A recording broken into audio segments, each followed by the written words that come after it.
నానా విధములైన శోధనలు మనకు కలిగినప్పుడు మహానందమని ఎంచమని దేవుని యొక్క వాక్యం సెలవిస్తుంది.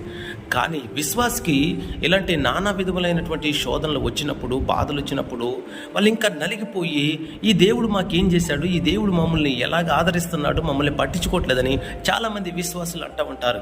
కానీ వాక్యాన్ని కనుక నువ్వు గమనిస్తే, వాక్యంలో ఉన్న సత్యాన్ని కనుక నువ్వు తెలుసుకుంటే, విశ్వాసమునకు కలుగు పరీక్ష నీకు ఓర్పు పుట్టిస్తున్నదని ఎరిగి, అంటే నీకు ఒక విశ్వాసకి నానా విధములైన శోధనలు వచ్చినప్పుడు నీ విశ్వాసానికి పరీక్ష ఏర్పడిందన్న సంగతి నువ్వు గమనించు.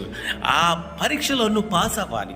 ఆ పరీక్షలో నువ్వు పాస్ అయితే ఓర్పు అనేది వరాన్ని దేవుడు నీకు ఇవ్వబోతున్నాడు. ఈ ఓర్పు అనే వరం నీకు వచ్చిందనుకో, ఖచ్చితంగా నువ్వు సంపూర్ణులుగాను, నానాంగులుగాను, ఏ విధమైనటువంటి కుదులేని వారుగాను, నీ యొక్క దిన పరిచర్యలో కానీ, నడవడికలో కానీ, ప్రవర్తనలో కానీ ఏ విధమైన